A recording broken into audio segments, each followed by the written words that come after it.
Have you ever been invisible? Not physically, of course. Not in the way ghosts are invisible, passing through walls, haunting corridors unseen. No, this was something far worse. This was the kind of invisibility that happens in plain sight. The kind where you stand in a crowded room, breathing the same air as everyone else, and yet somehow you simply don't exist. Genevieve Ashford knew that feeling better than anyone. The ballroom at Harrington House blazed with light. 1,000 candles flickered in crystal chandeliers, casting golden fragments across silk gowns and perfectly tailored coats. Music swelled from the orchestra, a waltz that seemed to pulse with its own heartbeat. Laughter rang out bright and effortless. Conversation flowed like champagne, sparkling and intoxicating.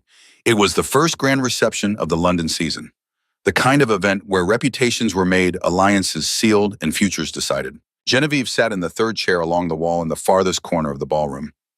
It wasn't an accident. She had learned over 10 long years exactly where she belonged.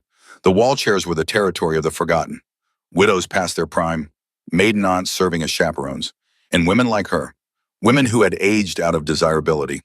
Women who no longer warranted a second glance from the gentlemen prowling the room like well-dressed wolves. She wore a dress of pale gray silk, modest, expensive enough not to embarrass her family, but not eye-catching. Her dark auburn hair was arranged simply without the fashionable curls that framed the faces of younger women. No feathers, no jewels beyond her mother's modest pearl earrings. She had learned that drawing attention only invited pity, and pity was worse than being ignored. In her lap, she held a book.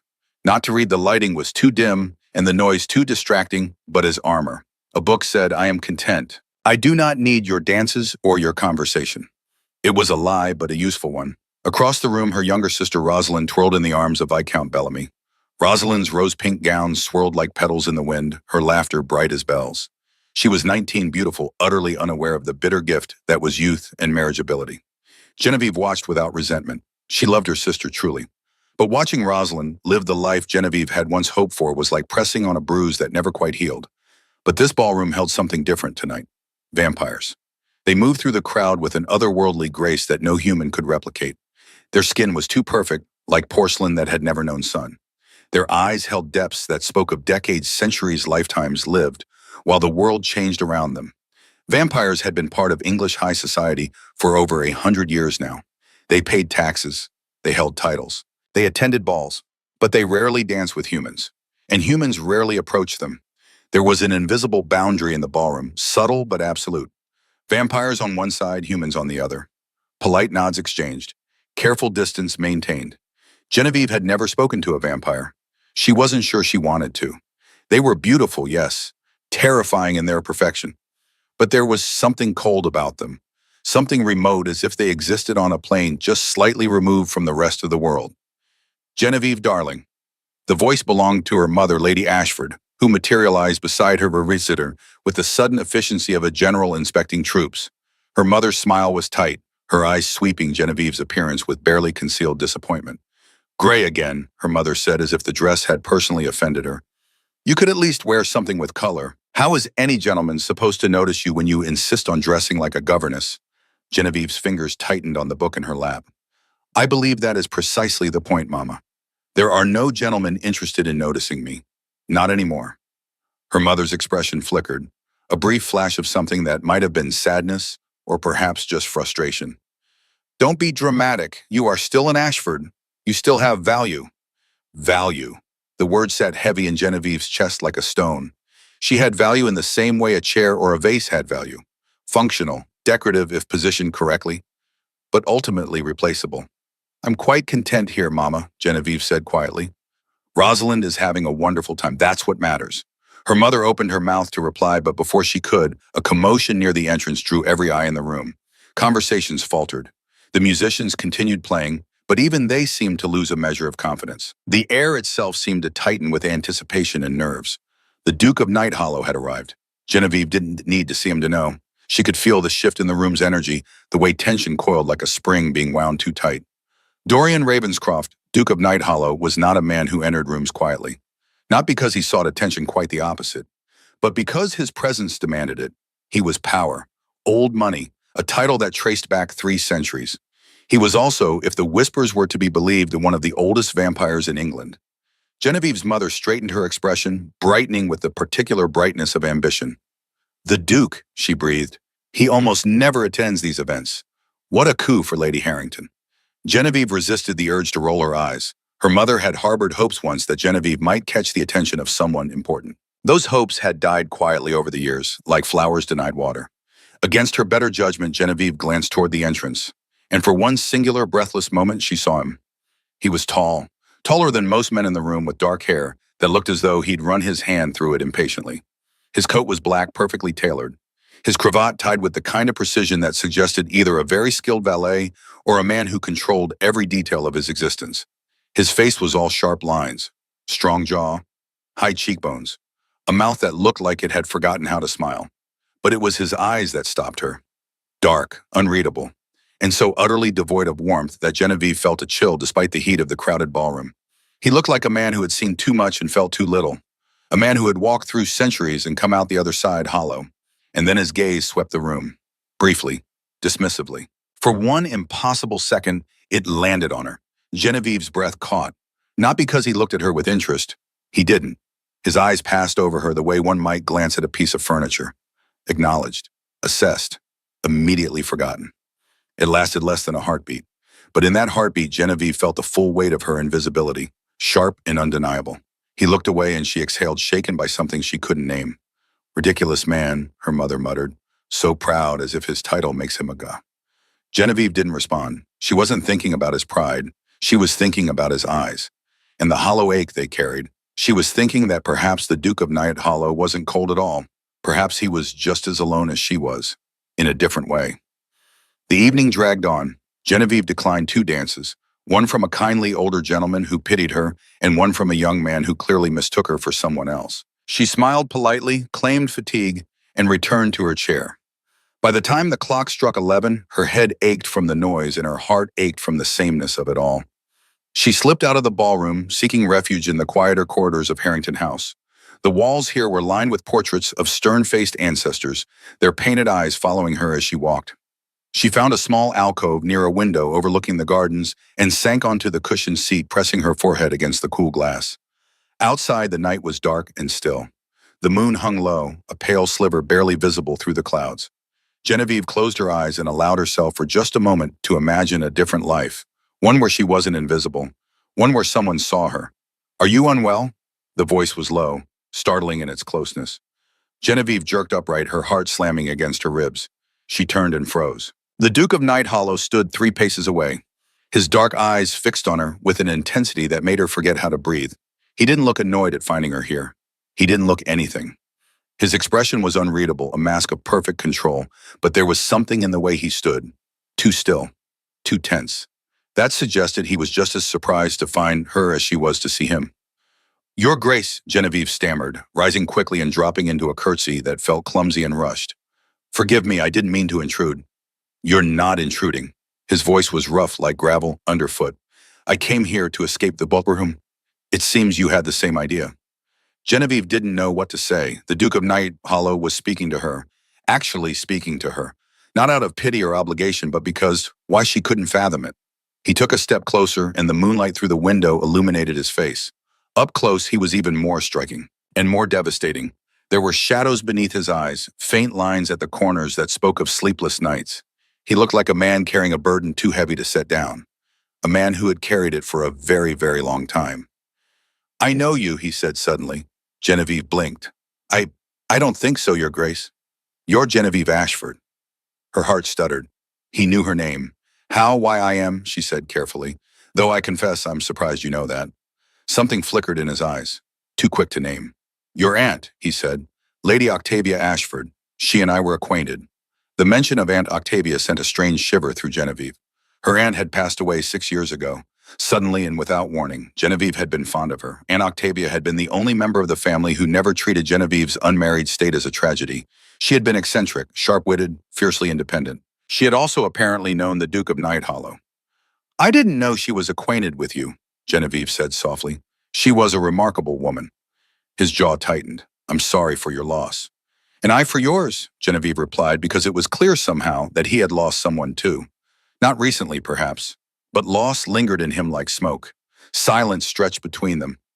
Not uncomfortable, but heavy with unspoken things. Genevieve felt the wild urge to say something, anything to keep him from walking away. But before she could, he spoke. "You'll be receiving a letter tomorrow." His voice was quiet but firm. "From my solicitor. Your aunt left instructions regarding you." Genevieve's stomach twisted. Instructions. His eyes met hers, and for the first time she saw something other than ice in them. She saw regret. "You should prepare yourself, Miss Ashford," he said quietly. "Everything is about to change." And then without another word, he turned and walked away, his footsteps echoing down the empty corridor. Genevieve stood frozen, her heart racing, her mind spinning with questions she had no answers for. What had Aunt Octavia done? And why did the Duke of Night Hollow look at her like she was both a problem he had to solve and a mystery he wasn't sure he wanted to unravel? Genevieve didn't sleep that night. She lay in her bed staring at the canopy above her, watching shadows dance across the cream-colored fabric as the candle on her nightstand flickered. Her mind replayed the Duke's words over and over, like a melody she couldn't forget. "You should prepare yourself. Everything is about to change." What had Aunt Octavia done? Her aunt had been unconventional, yes. She'd never married, had traveled extensively, had filled her London townhouse with books and curiosities from every corner of the world. She'd been the subject of whispers and raised eyebrows, but she'd never cared. Genevieve had loved her for that, for her refusal to apologize for being exactly who she was. But instructions regarding Genevieve. And why would the Duke of Night Hollow, of all people, be involved? When dawn finally broke pale and gray through her window, Genevieve felt as though she'd been awake for days. The letter arrived at precisely 9 o'clock. Genevieve was in the morning room pretending to eat breakfast while her mother read correspondence and her father hid behind the Times. Rosalind was still asleep. She danced until 3 in the morning and wouldn't surface until noon.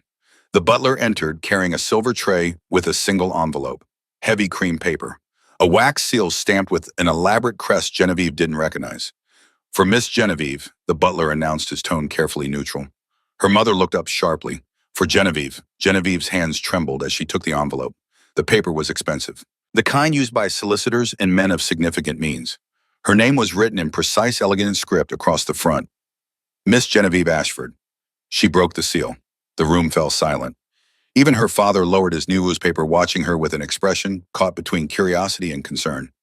Genevieve unfolded the letter and began to read.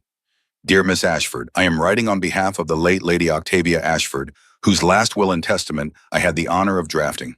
You are hereby requested to attend a formal reading of said will at the offices of Thornwood and Associates, Lincoln's Inn, at 2 o'clock this afternoon. Your attendance is required as you are named as a primary beneficiary. His Grace the Duke of Night Hollow will also be in attendance as executor of Lady Octavia's estate. Please confirm your attendance at your earliest convenience. Your obedient servant, Mr. Edmund Fairfax, Solicitor." Genevieve read it twice, then a third time, because surely she'd misunderstood. Primary beneficiary. Aunt Octavia had left her something significant enough to require a formal reading. And the Duke was the executor.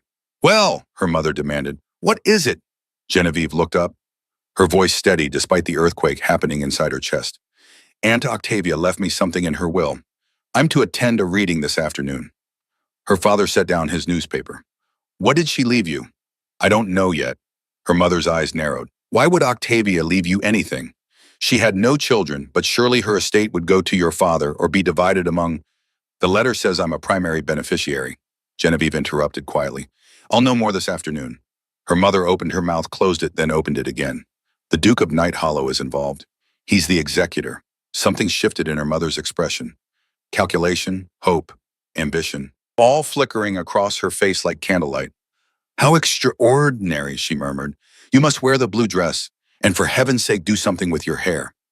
Genevieve didn't respond. She was still staring at the letter, at the words that refused to make sense. Everything is about to change. He'd known.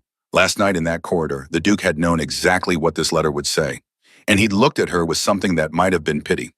Lincoln's Inn was a warren of old stone buildings, narrow lanes, and brass plaques announcing the names of solicitors who'd practiced law for generations.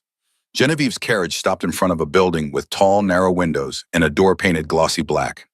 The plaque beside it read, "Thornwood and Associates." Her maid Mary accompanied her inside. The interior was all dark wood paneling, leather-bound books, and the smell of ink and old paper. A clerk ushered them into a private office on the second floor. The Duke was already there. He stood by the window, his back to the door, hands clasped behind him. He didn't turn when she entered, but she saw his shoulders tighten. A subtle shift, barely perceptible, but there. "Miss Ashford?" The solicitor, Mr. Fairfax, greeted her warmly. He was a man in his 60s with kind eyes and ink-stained fingers. Please sit. We're waiting for one more party and then we can begin. Genevieve sat in one of the leather chairs facing the massive desk. Mary stood discreetly near the door. The Duke remained at the window, a dark silhouette against the gray London light. The silence was suffocating. Your Grace, Genevieve said quietly because she couldn't bear it any longer. Did she tell you what she intended? He turned then, slowly, and the expression on his face stole the breath from her lungs. He looked haunted. She told me enough, he said, his voice low and rough. Enough to know that she was either the wisest woman I ever met or the cruelest. Before Genevieve could respond, the door opened. A young woman entered, a cousin Genevieve barely knew, and two distant relatives who looked equally confused. They took their seats murmuring polite greetings. Mr. Fairfax cleared his throat. Now that we are all assembled, let us proceed. He opened a leather folio and withdrew a document written in Aunt Octavia's unmistakable handwriting. Bold, slanted, utterly confident. I, Lady Octavia Ashford. Mr. Fairfax read aloud, being of sound mind and body, do hereby declare this to be my last will and testament. Genevieve's heart hammered. To my dear niece, Miss Genevieve Ashford, I leave the entirety of my estate, including Thornfield Manor, my townhouse in London, and all assets, properties, and investments held in my name at the time of my death. Silence. Absolute ringing silence. Genevieve couldn't breathe, couldn't think. The entirety of the estate. Aunt Octavia had been wealthy, very wealthy. This wasn't a small bequest, this was a fortune. Her mother would faint. However, Mr. Fairfax continued, and Genevieve's stomach dropped. Of course there was a however. This inheritance is conditional. Genevieve's vision blurred. Miss Genevieve must marry within 6 months of the reading of this will. Should she fail to do so, the estate will be dissolved, the assets sold, and the proceeds donated to various charities as outlined in Appendix C. The words hit her like a physical blow. Married within 6 months. Furthermore, Mr. Fairfax said, and his voice gentled, as if he knew how devastating his next words would be, Lady Octavia has named His Grace the Duke of Nighthollow as executor and guardian of this condition. Genevieve's gaze snapped to the Duke. He was staring at her, his jaw tight, his eyes dark and unreadable.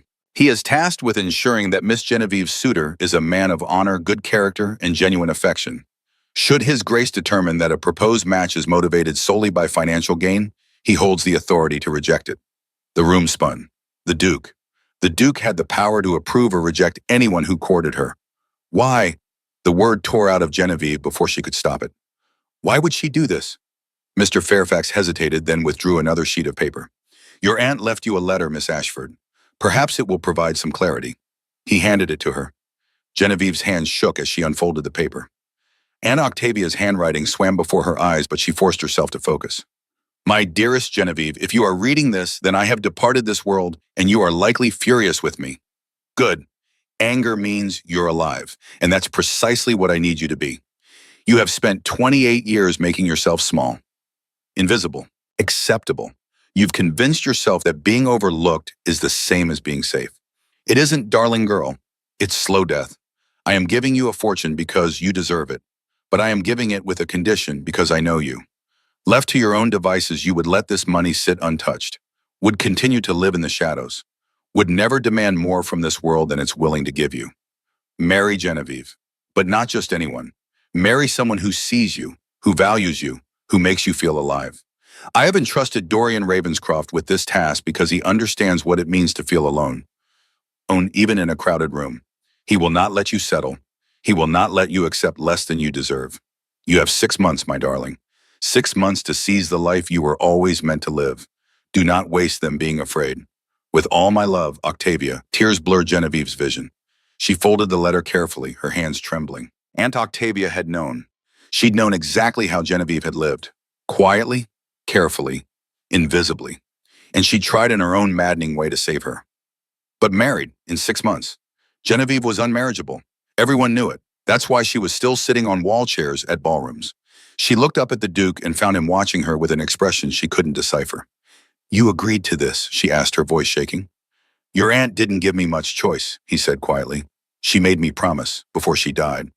And if I don't marry, then you lose everything and your aunt's wishes are disregarded.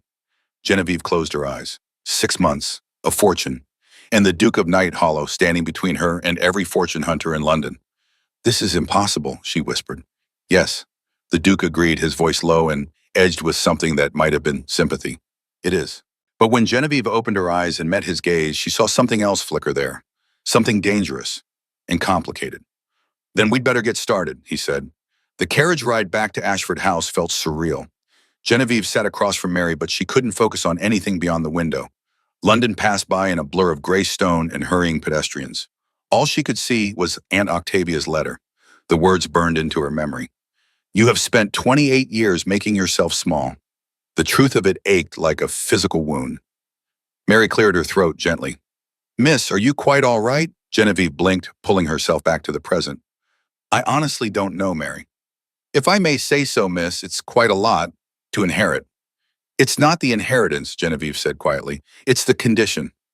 Mary's expression softened. She'd been with Genevieve for 7 years, long enough to understand exactly what unmarriageable meant in their world, long enough to have witnessed every ball where Genevieve sat along the wall, every season that passed without a single serious suitor. Your aunt must have believed you could do it, Mary offered, or she was simply mad. But even as she said it, Genevieve knew it wasn't true. Aunt Octavia had been many things, eccentric, unconventional, infuriatingly meddlesome, but never mad. Everything she'd done had been deliberate, including making the Duke of Nighthollow her executor. The house was in chaos when Genevieve arrived. Her mother met her in the entrance hall before she'd even removed her cloak, eyes bright with barely contained excitement. Her father stood behind her, looking simultaneously pleased and bewildered. Well, her mother demanded, what did she leave you? Genevieve took a breath. There was no point in delaying. Everything. Thornfield Manor, the London townhouse, all her investments and assets. Her mother's hand flew to her chest. Everything, Genevieve, that's a fortune. There's a condition. The excitement dimmed slightly. What kind of condition? I must marry within 6 months, or I forfeit the entire inheritance. Silence. Then her mother laughed, a high, slightly hysterical sound. Mary, well, that's not a problem at all. With that kind of dowry, you'll have suitors lining up before week's end. Genevieve felt something cold settle in her stomach. Of course her mother was right. The moment word spread that Genevieve Ashford had inherited a fortune, every fortune hunter, every second son in need of funds, every desperate gentleman would come calling. But Aunt Octavia had anticipated that too. The Duke of Nighthollow has been named executor, Genevieve continued. He has the authority to approve or reject any suitor he deems unworthy. Her father's eyebrows rose. Nighthollow, that's highly unusual. It's brilliant, her mother exclaimed. His endorsement would be invaluable. Genevieve, this is your chance. You must make a good impression on him. You must. I don't think the Duke is particularly interested in my impressions, Genevieve said quietly. He's fulfilling a promise to Aunt Octavia, nothing more. But even as she said it, she remembered the way he'd looked at her, like she was a puzzle he couldn't quite solve, like he wasn't sure whether he wanted to solve it or walk away. 3 days passed, 3 days during which Genevieve's life transformed in ways both wonderful and terrible. The wonderful, she visited Thornfield Manor, Aunt Octavia's country estate in Surrey. It was beautiful, all honey-colored stone and sprawling gardens filled with light and books and the echo of her aunt's vibrant spirit. Walking through those rooms, Genevieve felt closer to Octavia than she had since the funeral. She also visited the London townhouse, smaller but equally charming, and met with the estate manager who outlined her new financial position. She was by any measure independently wealthy. The terrible word had spread. By the second day, the first flowers arrived. By the third, the drawing room was crowded with visitors. Gentlemen who had never given her a second glance suddenly discovered they'd always found her utterly charming. Her mother was in heaven, orchestrating tea times, encouraging conversations. Genevieve felt like a piece of meat being circled by hungry dogs. None of them saw her. They saw the inheritance. On the fourth morning, Genevieve woke with a pounding headache and a desperate need to escape. She dressed quickly, told Mary she was going for a walk, and slipped out before her mother could organize another parade of suitors. She walked without direction, letting her feet carry her through Mayfair's elegant streets. The morning was cool, the sky heavy with clouds threatening rain. She pulled her cloak tighter and kept walking. She didn't realize where she was going until she found herself standing outside a tall, imposing townhouse with black iron railings and windows that reflected the gray sky like dark mirrors. Nighthollow House. Genevieve's breath caught. She hadn't meant to come here. Or perhaps she had and simply hadn't admitted it to herself. Before she could turn away, the front door opened. The Duke himself stood in the doorway, dressed in riding clothes, dark breeches, tall boots, a coat that emphasized the breadth of his shoulders. He looked startled to see her. Then something else flickered across his face, something that might have been relief. Miss Ashford, his voice was low, rough. Are they driving you mad yet? Despite everything, Genevieve laughed. It burst out of her, unexpected and genuine. Is it that obvious? I've been receiving letters. He descended the steps, moving closer. From gentlemen requesting my endorsement. 17 so far. None of whom, I might add, had ever expressed interest in you before your inheritance. Genevieve's amusement faded. I see. I rejected all of them. Her eyes snapped to his. All of them. Your aunt tasked me with protecting you from fortune hunters, Miss Ashford. That is precisely what I intend to do. And how am I supposed to find a husband in 6 months if you reject everyone? You'll find someone worthy. Worthy, Genevieve laughed, but there was no humor in it. Your Grace, I've been on the marriage market for 10 years. If there was someone worthy interested in me, they would have appeared by now. He took another step closer. They were standing on the pavement now, morning foot traffic passing around them. But Genevieve couldn't look away from his face. Up close, she could see the tension in his jaw. The way his hands flexed at his sides as if he wanted to reach for something and wouldn't allow himself. Perhaps they were looking at the wrong woman, he said quietly. Genevieve froze. The words hung between them, weighted with meaning she didn't dare examine. The Duke took one more step, close enough now that she could see the faint silver flecks in his dark eyes, could feel the unnatural coolness that radiated from him despite the autumn chill. Vampire. The word whispered through her mind. He was vampire, and she was standing on a public street close enough to touch, him heart racing for reasons that had nothing to do with fear. I have a proposition, he said, his voice dropping lower. Genevieve's heart stuttered. A proposition? Your aunt was right about both of us. His eyes were dark, unreadable, but there was something raw in them now, something that looked almost like desperation. We're both invisible, in different ways, both trapped by expectations, by duties, by identities that define us more than we define them. I don't understand. He took a breath, and when he spoke again, his voice was so low she had to lean forward to hear him. Marry me. The world tilted. Genevieve stared at him, certain she'd misheard. What? Marry me, he repeated, and now there was something fierce in his expression. Not for love, not for romance, but as a solution to both our problems. Problems, Genevieve could barely form words. Your Grace, you're a duke. You're vampire nobility. You could marry anyone. No, the word was sharp. I can't. His jaw tightened. I'm expected to marry someone appropriate, someone titled, connected, politically advantageous, someone who will smile and perform and never ask questions. He paused. Your aunt understood that. She knew I was as much a prisoner of my position as you were of yours. Genevieve's mind reeled. So you're proposing what? A marriage of convenience, a marriage of mutual benefit, he corrected. You fulfill your aunt's condition and secure your inheritance. I fulfill society's expectations and gain the freedom to live my life without constant pressure. It was practical, logical, utterly devoid of sentiment, and it made Genevieve's chest ache with a loneliness so profound she almost couldn't breathe. You don't even know me, she whispered. No, he agreed, but I knew your aunt, and she trusted me with this, with you. He paused, and something shifted in his expression, something vulnerable beneath the ice. And perhaps knowing each other isn't the worst place to start. Genevieve looked at him, really looked at him, at the man beneath the title, the shadows beneath his eyes, the tension in his shoulders, the way he held himself like someone bracing for a blow. Why, she asked, why would you truly do this? For a long moment he didn't answer. Then so quietly she almost didn't hear it. Because your aunt asked me to protect you, and because, he stopped, his throat working, because I'm tired of being alone. The honesty of it hit Genevieve like a physical force. She should refuse. It was insane. They were strangers. Marriage should be more than a business arrangement, more than mutual loneliness seeking company. But as she stood there looking into the eyes of the most powerful man in London, a man who looked as lost as she felt, Genevieve realized something. Perhaps Aunt Octavia hadn't been cruel at all. Perhaps she'd been giving them both exactly what they needed, a chance to be seen. I need time, Genevieve said finally, to think. The Duke nodded, something like disappointment flickering across his face before he shuttered it. Of course. But your Grace, Dorian Marbon, he interrupted softly. If we're to consider this, you should call me Dorian. The name felt strange on her tongue, intimate. Dorian, she said, testing it. His eyes darkened at the sound. I need you to answer one question first. Name it. Genevieve took a breath. That night at the ball, when you found me in the corridor, you said my aunt sent you to find me. What did you mean?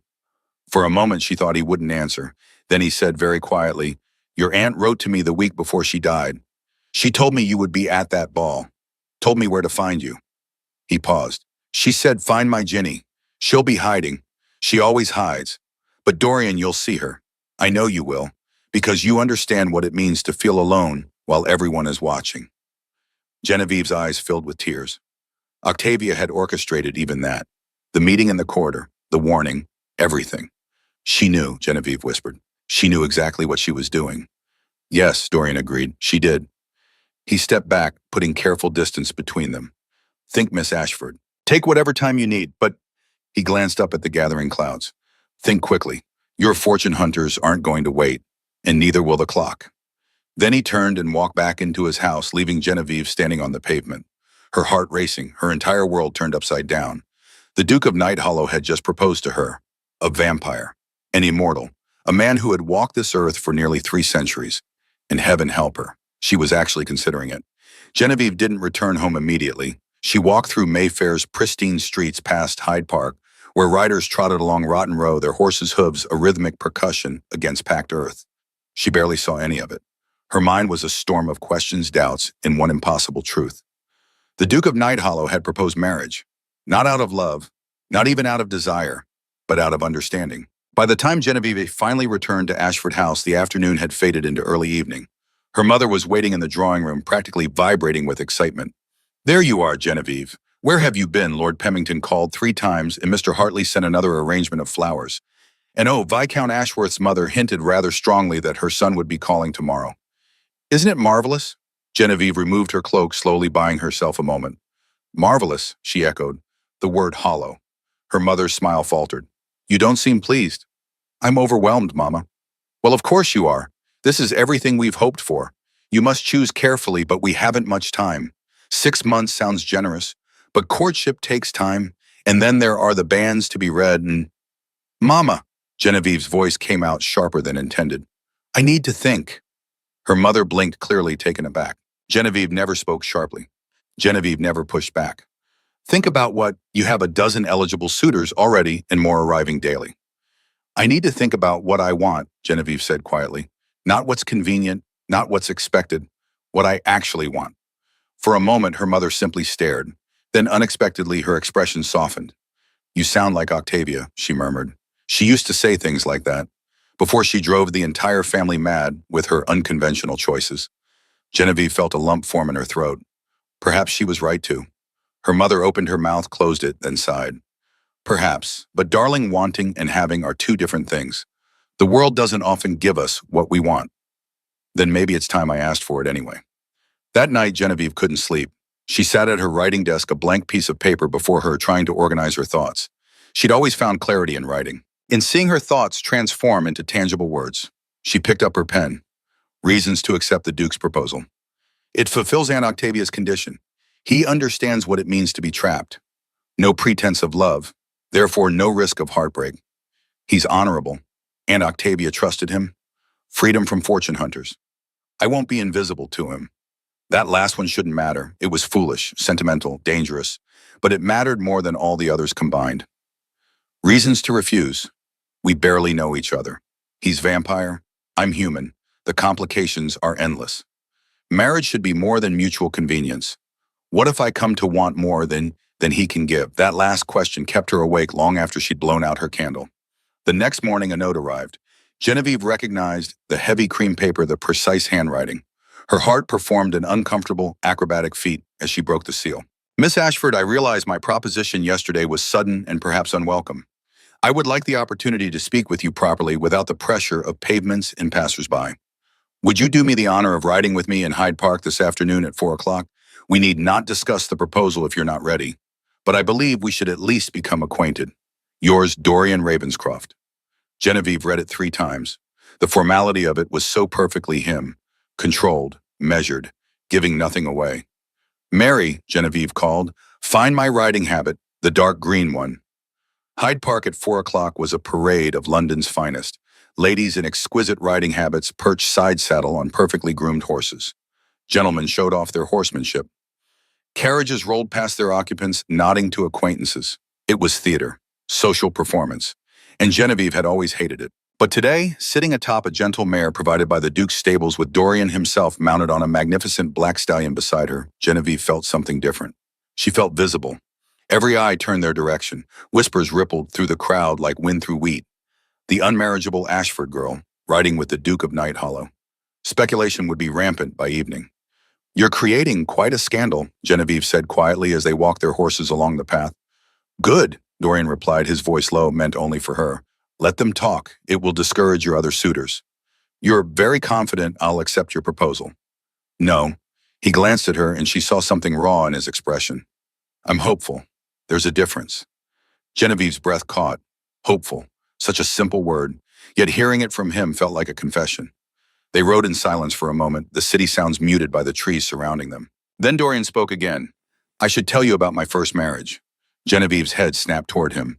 "Your first, I didn't know you'd been married." "Most people don't." His jaw tightened. "Her name was Cordelia. We married when I was still young, by vampire standards at least. I'd only been turned 27 years. He paused and Genevieve waited, her heart aching at the pain in his voice. She was beautiful. Brilliant. Everything a vampire duchess should be. "What happened?" Dorian's hands tightened on the reins. "I turned her. She begged me to. Said she wanted to spend eternity with me." He stopped, his throat working. "But eternity is a long time, Miss Ashford. And I discovered that Cordelia didn't want me.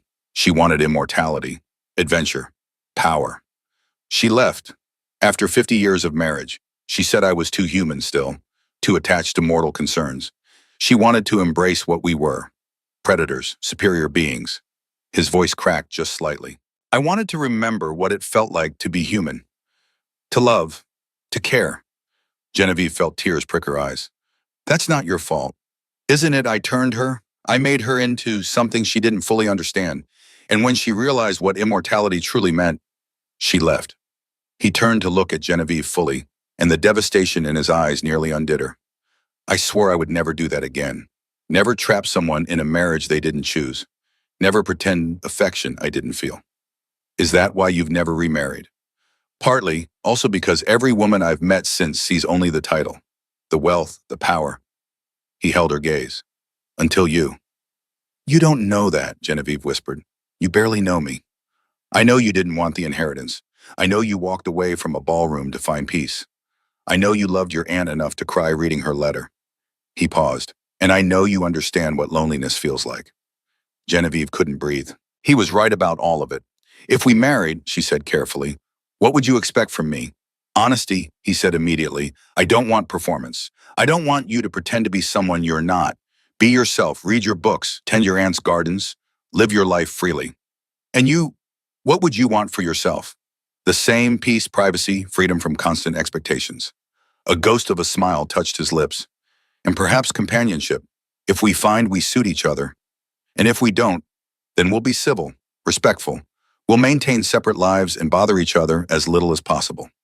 He paused. "But I don't think that will happen." "Why not?" "Because your aunt knew us both, and she believed we would fit." Genevieve looked away, her throat tight. "You have a great deal of faith in a dead woman's matchmaking." "I have faith in her," Dorian corrected. "She was the wisest person I ever met." He paused, then added quietly, "If she thought this could work, I'd like to try." They'd reached a more secluded part of the park where the trees grew thicker and the path curved away from the main thoroughfare. Dorian brought his horse to a stop and Genevieve did the same. He dismounted, then moved to help her down. His hands circled her waist, strong and steady. For a moment, they stood close enough that she could see the flecks of silver in his dark eyes, could feel the unnatural coolness of his skin even through her riding habit. Vampire. The word whispered through her mind, but she wasn't afraid. "I won't force you," Dorian said quietly. "If you refuse, I'll honor your decision. I'll help you find someone else, someone who might offer you more than I can." "And what can you offer me?" "Honesty, respect, protection." He paused, his eyes searching hers, "and the promise that you will never be invisible to me. Not for a single day." Genevieve's heart hammered against her ribs. She should step back, should put distance between them. But she couldn't move to bind him. "I need to ask you something," she said. "Anything." "That night at the ball, in the corridor, you knew about the will. You knew what it would mean for me. Why did you tell me to prepare myself? You could have let it be a surprise." His expression shifted, something vulnerable breaking through. Because I didn't want you to face it alone. I know what it's like to have your life upended by obligations you didn't choose. He stopped, his jaw working. I thought if you had warning, even just a night to prepare, I wanted to protect you. Even then. The admission hung between them, more intimate than any touch.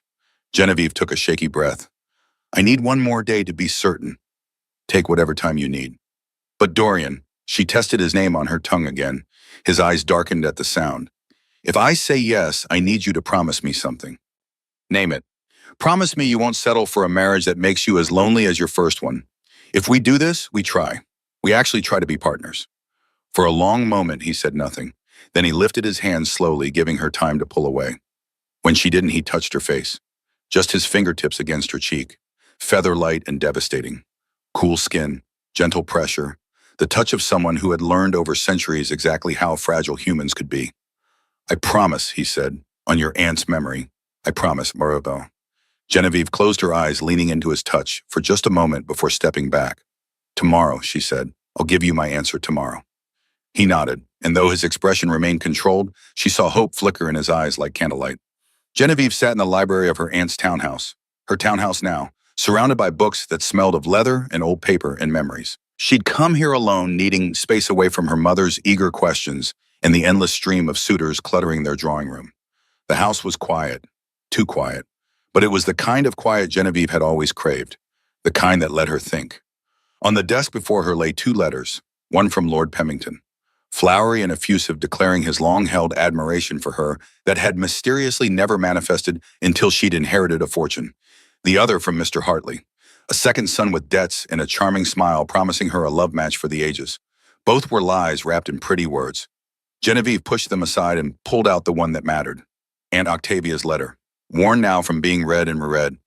Marry someone who sees you, who values you, who makes you feel alive. Genevieve closed her eyes, and unbidden an image rose in her mind. Dorian Ravenscroft standing in the misty morning light outside his townhouse. His dark eyes unguarded, his voice rough with honesty. He saw her. God help her, he saw her in a way no one else ever had. Not as unmarriageable, not as a fortune to be claimed, but as someone equally trapped, equally invisible, equally desperate for something real. Was that enough? Could a marriage built on mutual understanding instead of love actually work? Genevieve thought of his first wife, beautiful, accomplished, desperately unhappy, trapped in a marriage to a man she couldn't love. But Dorian wasn't asking for love. He was asking for honesty, partnership, a chance to try. And perhaps that was more than most marriages started with. Genevieve picked up her pen. The note she sent was simple. Your Grace, my answer is yes, Genevieve. She sealed it before she could second-guess herself. Called for a footman and sent it to Night Hollow House. Then she sat back and waited for her life to change.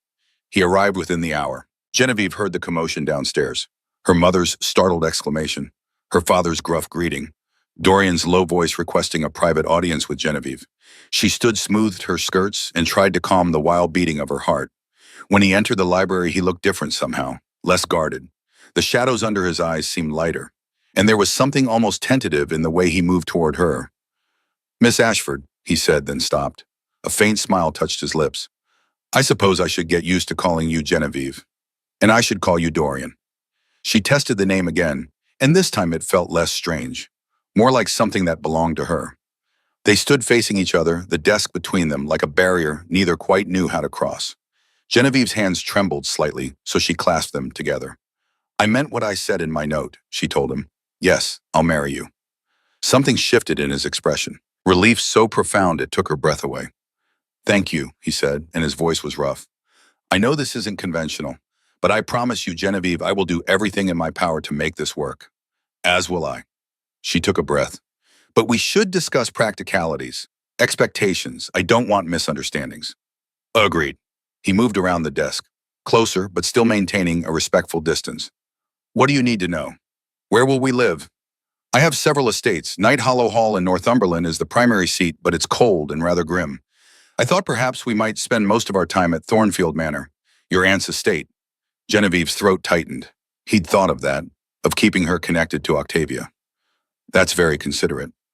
I also have a townhouse here in London, though I confess I spend as little time in the city as possible. A small smile touched Genevieve's lips. I've never been fond of London either. The country suits me better. We're well matched already. The words hung between them. Gentle, hopeful. Genevieve took another breath. What about the vampire aspects, your need for blood? Dorian's expression grew serious. I feed from blood banks, a modern system discreet and humane. I will never ask you for blood, Genevieve. Never. And sunlight. I can walk in shade. Cloudy days. But direct sunlight is painful. Not immediately fatal, but dangerous with prolonged exposure. He paused. I don't sleep in a coffin, if that's what you're wondering. I sleep in a bed, like anyone else, though I need less sleep than humans. Despite the tension, Genevieve felt a small laugh escape. I confess that's a relief. Dorian's smile widened slightly. There are many myths about vampires, Genevieve. I'll be happy to separate fact from fiction. They fell into silence again. Then Genevieve forced herself to ask the question that had been burning in her mind. An intimacy. The word came out quieter than she'd intended, heat rising in her cheeks. Dorian's eyes darkened. I won't pressure you. Ever. If and when that aspect of marriage develops between us, it will be because we both want it, not out of duty. He paused, his voice dropping lower. I'm vampire Genevieve, but I'm still a man. I have the same desires, the same capacity for connection. But I've lived long enough to know that true intimacy requires trust, and trust takes time. Genevieve nodded, her heart racing. The way he looked at her in that moment, like she was something precious and fragile, made her wonder if perhaps desire wasn't as impossible as she'd thought. I have a condition of my own, Dorian said quietly. What is it? Your fortune remains yours. I'll have my solicitor draw up papers ensuring that your inheritance is protected, untouchable by me or anyone else. You'll have complete financial independence. Genevieve stared at him. That's highly unusual. I don't want your money, Genevieve. I never did. I want a partner, an equal. That requires you having your own power, your own choices. She felt tears prick her eyes. Every other man who'd courted her had seen only the fortune. Dorian was offering to protect her from him. Thank you, she whispered. He stepped closer still, until only a foot separated them. Slowly giving her time to retreat, he reached for her hand. His fingers were cool, slightly calloused, steady. There's one more thing, he said. Genevieve looked up at him, her breath catching at the intensity in his eyes. A wedding takes time to plan, but given the circumstances, the 6-month deadline, the gossip already circulating, I think we should marry quickly, within a month if possible. Genevieve's heart hammered. A month, 4 weeks to prepare for a marriage that would define the rest of her life. That's very fast. I know. But the longer we wait, the more your fortune hunters will circle. He paused, his thumb brushing across her knuckles in an absent gesture that sent heat racing up her arm. And I find I don't want to wait. The honesty of it stole her words. She looked up at him. This man who was still mostly a stranger, yet felt somehow familiar, and made a decision. 1 month, she agreed. But Dorian, I want a small wedding, no spectacle, just family and a few close friends. Relief flooded his features. God, yes, I was dreading the alternative. Genevieve laughed, surprising herself. We really are well matched. We are. His eyes softened and he lifted her hand to his lips. The kiss he pressed to her knuckles was both formal and devastatingly intimate.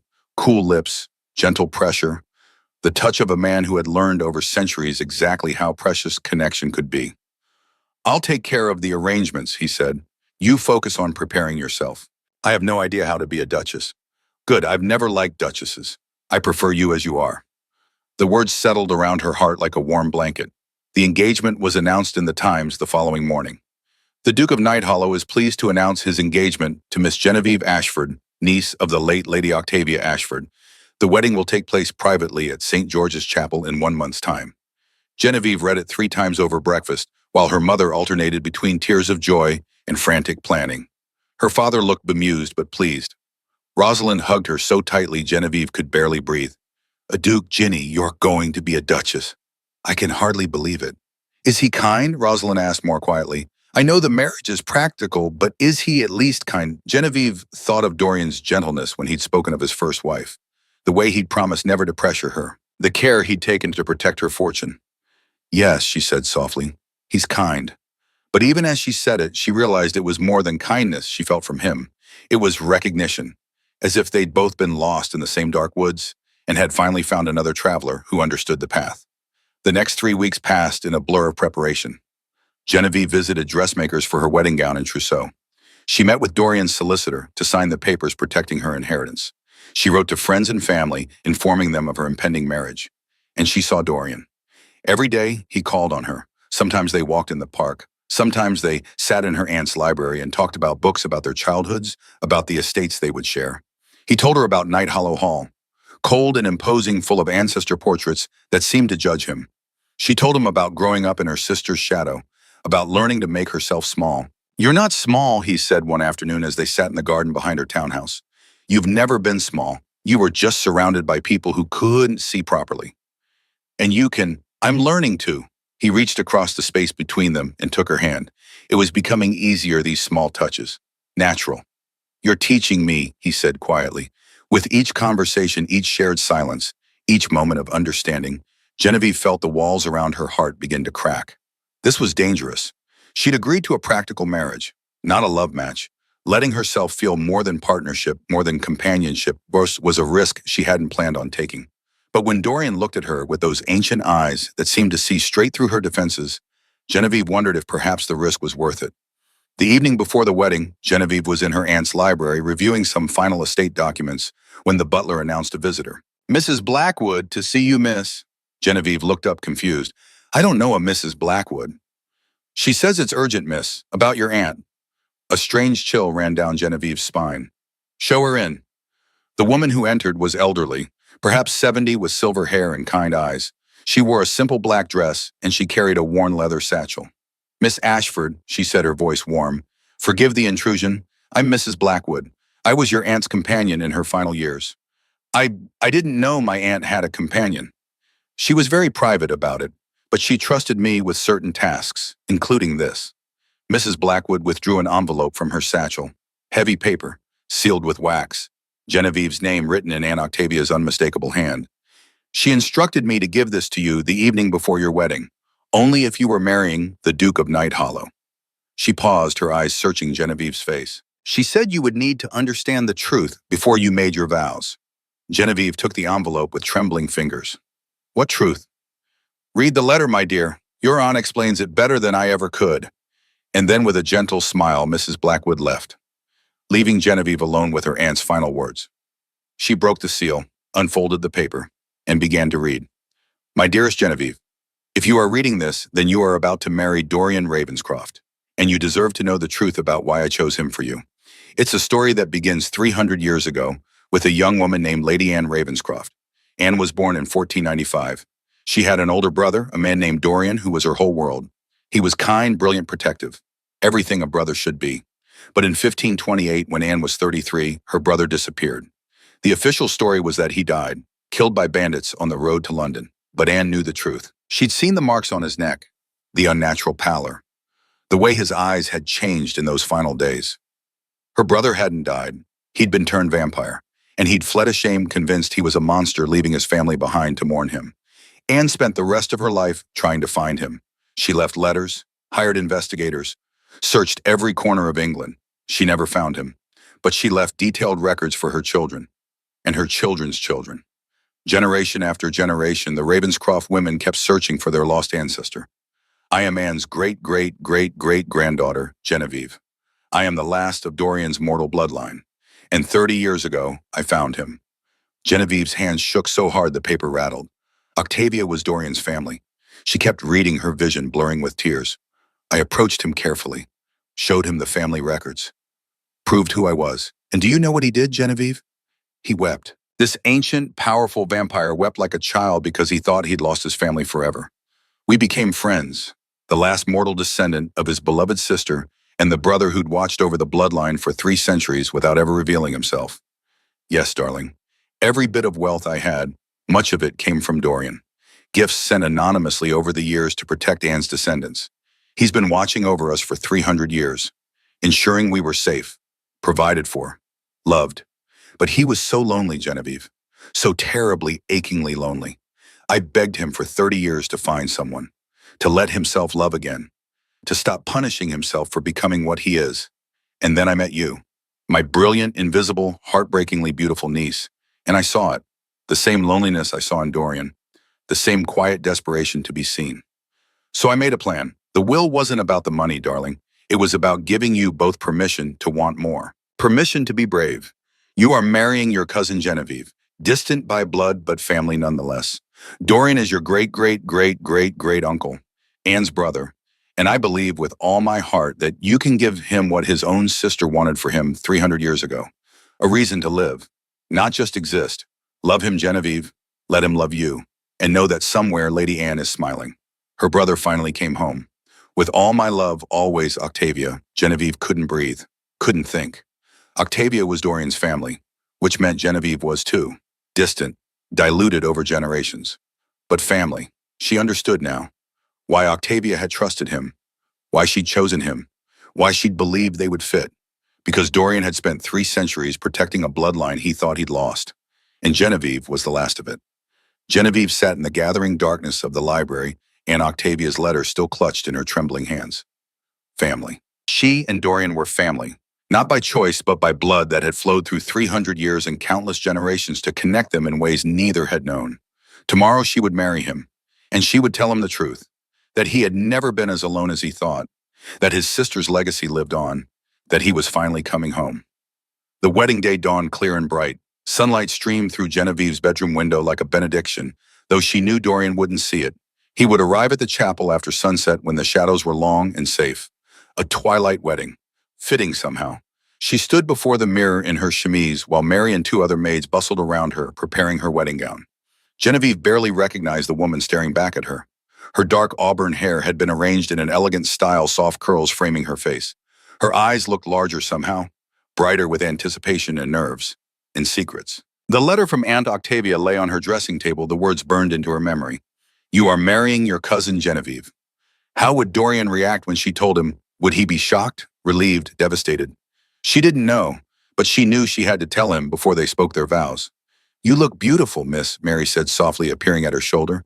His Grace is a lucky man. Genevieve smiled, though her hands trembled slightly. I think perhaps I'm the lucky one.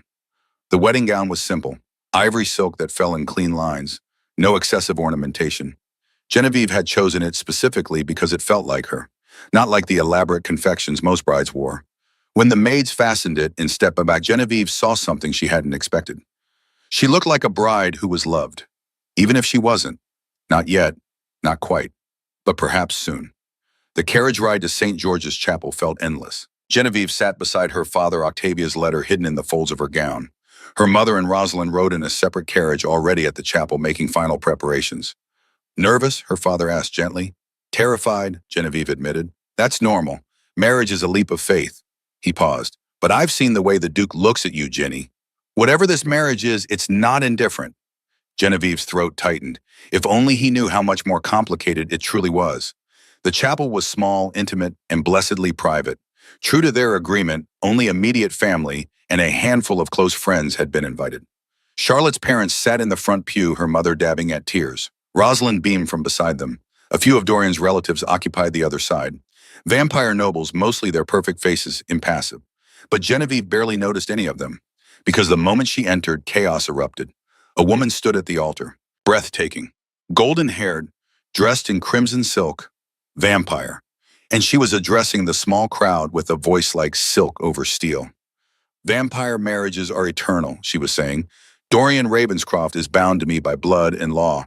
This farce of a wedding cannot proceed. Dorian stood rigid beside the altar, his face a mask of barely controlled fury. We separated over 200 years ago, Cordelia. You left, of your own choice. Cordelia, his first wife. Genevieve's blood ran cold. A temporary separation, Cordelia said smoothly, not a dissolution. She turned to the assembled vampires. The council will confirm this. Vampire marriages cannot be ended by mortal standards. Dorian belongs to me. Several vampire nobles nodded, murmuring agreement.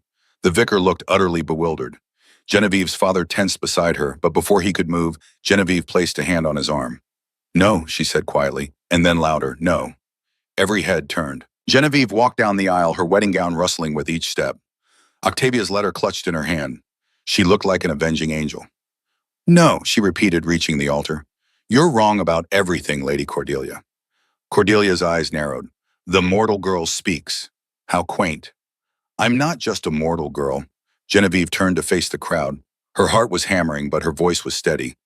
My name is Genevieve Ashford. I am the great niece of Lady Anne Ravenscroft. She paused, letting the words sink in. Who was sister to Dorian Ravenscroft before he was turned vampire in 1528? A murmur rippled through the crowd. Dorian's eyes widened, his face draining of what little color it held.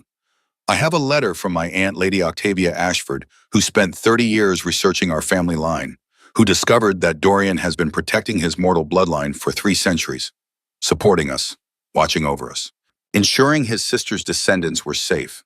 She held up the letter. This isn't a marriage of convenience. This is family finding family. This is a man who spent 300 years alone, believing he'd lost everyone he loved, discovering he still has someone who sees him. Her voice cracked with emotion. Not as vampire, not as duke, but as the brother who loved his sister so much, he spent centuries protecting in her legacy. Tears streamed down her face. So no, Lady Cordelia, you don't get to stand here and claim him. You left him. You chose power over partnership. You chose eternity over love. She turned to Dorian, her voice softening. But I choose him.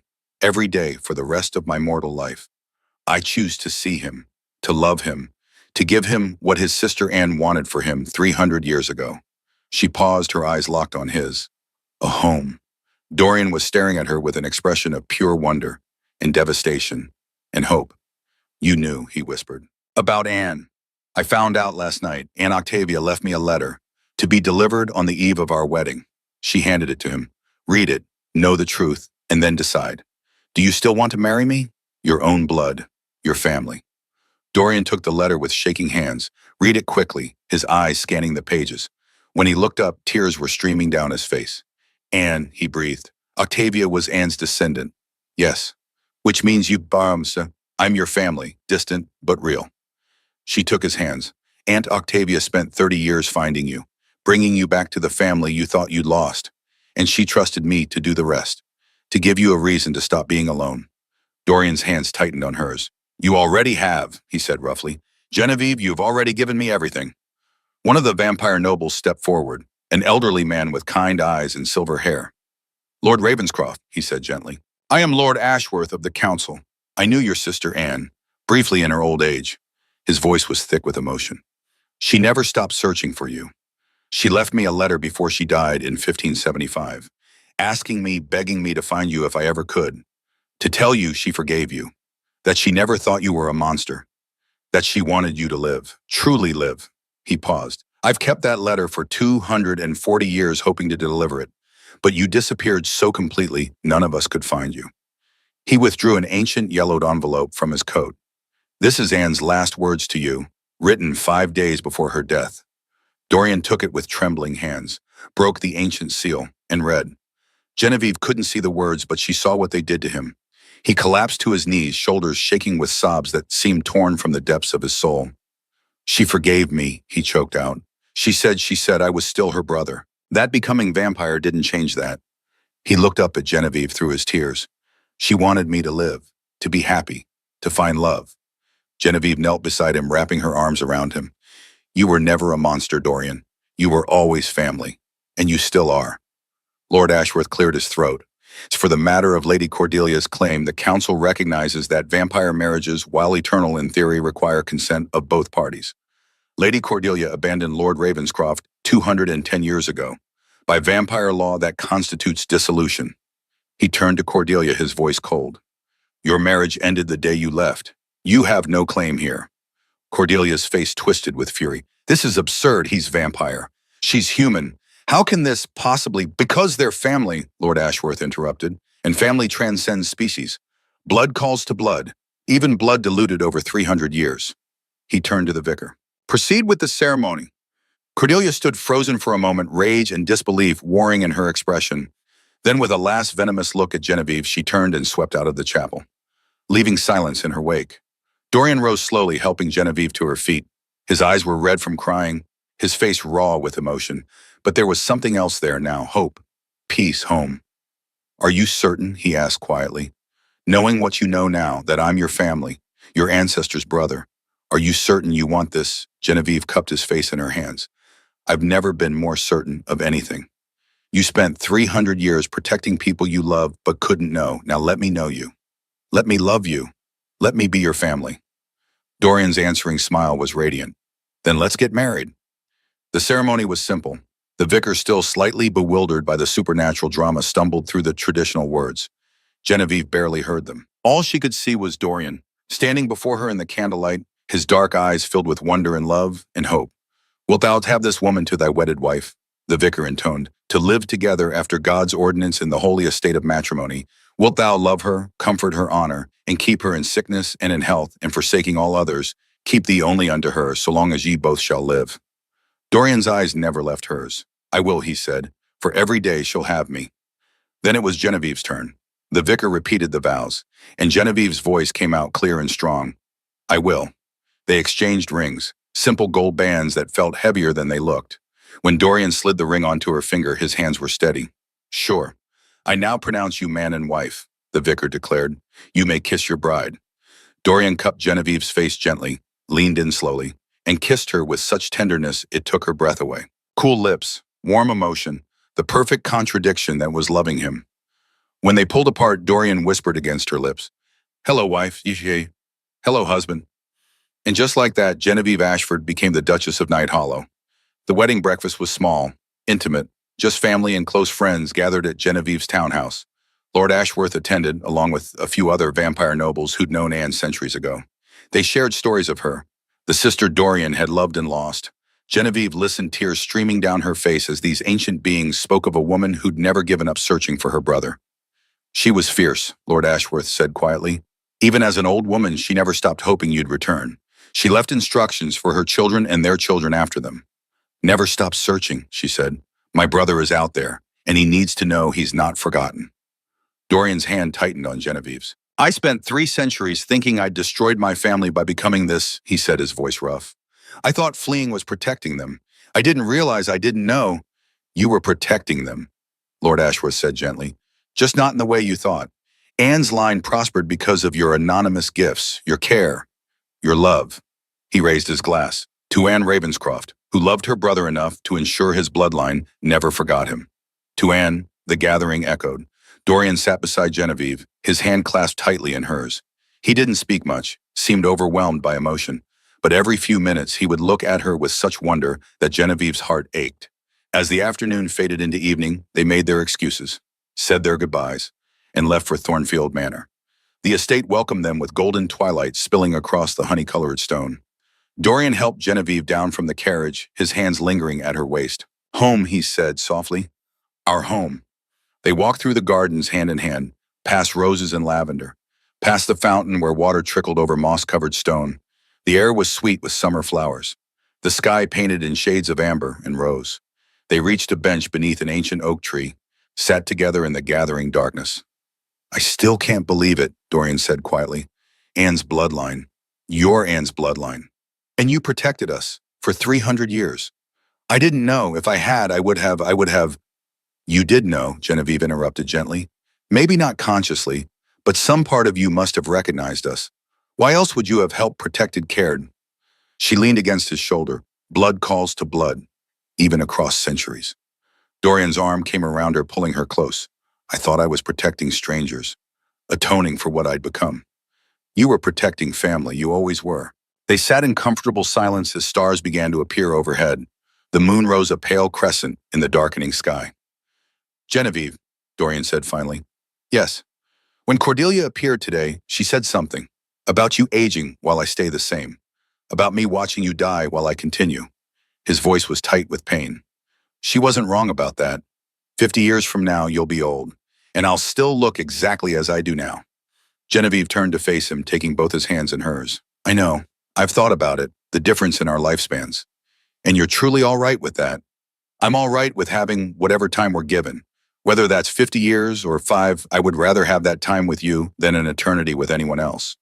Dorian's eyes filled with tears. I will mourn you, he said fiercely. When your time comes, it will break me. I know, but Dorian, you've lived for 287 years. And you've never felt as alive as you do right now. You said so yourself. She cupped his face. However many years we have, 10 or 50 or 70, they will be worth more than all the centuries you've lived alone. Promise me something, Dorian whispered. Anything. When you're old and gray, don't ask me to turn you out of desperation. Let me love you as you are, human, mortal, real. Genevieve's eyes filled with tears. I promise. I don't want to be turned. I want to live my life as it was meant to be lived. With you, for as long as I have. And promise me you won't spend the next 300 years alone. That you'll let yourself love again. Live again. Genevieve. Promise me, Dorian, I need to know you'll be all right. He pulled her close, burying his face in her hair. I promise, he whispered, though I can't imagine loving anyone the way I love you.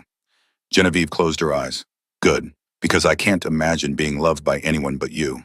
They stayed like that for a long time. Two souls who'd found each other across centuries and species and impossible odds. A vampire and a human. An immortal and a mortal. Family. Finally, Dorian stood and offered his hand. Come with me. There's something I want to show you. He led her to the library, to a portrait that hung above the fireplace. It showed a young woman with auburn hair and kind eyes, dressed in the style of the late 1500s. Her face bore a striking resemblance to Genevieve's. Anne, Dorian said softly, the only portrait of her that survived. I've carried it with me for 300 years. Genevieve stared at the painting, tears streaming down her face. I look like her. Yes, when I first saw you at that ball, I thought for one impossible moment that I was seeing a ghost. He smiled through his own tears. But you're not a ghost. You're real. You're here, your family. Genevieve turned to him, overwhelmed by emotion. I love you, she said, not because Aunt Octavia arranged this, not because we're distant family, but because you see me, and I see you. I love you too, Dorian replied, his voice rough. My wife, my family, my home. And then he kissed her. Not with the gentleness of the chapel, but with 300 years of loneliness finally finding its end. Genevieve returned the kiss with everything she had, her hands sliding into his hair, pulling him closer. When they finally broke apart, both breathless, Dorian rested his forehead against hers. I have spent 3 centuries walking this earth, he whispered, and I have never felt as blessed as I do right now. Then we'll make every day count, Genevieve said, every precious fleeting day. He took her hand and led her from the library, up the stairs, to the bedroom they would share, their bedroom. As Dorian closed the door behind them, Genevieve saw not the end of a story, but the beginning of one. A story about 2 people who'd learned what it meant to be seen. A story about family lost and found. A story about choosing love over fear, partnership over perfection, truth over pretense. Outside stars wheeled overhead, infinite and bright. And inside Thornfield Manor, in the room beneath Anne's portrait, 2 souls who'd found each other across impossible distances fell into each other's arms. The vampire duke and his unsuitable bride, the immortal and the mortal, the lonely souls who were lonely no more. And as they loved each other through that first night of their marriage, as dawn broke pale and golden through the windows, as Dorian held Genevieve close with a tenderness born of centuries of waiting, one truth became clear. Aunt Octavia had been right all along. This wasn't a punishment. It wasn't even just a solution. It was a gift. The gift of being seen. The gift of coming home. The gift of family. And somewhere in whatever realm exists beyond this one, Lady Anne Ravenscroft smiled. Her brother had finally come home, and he was loved.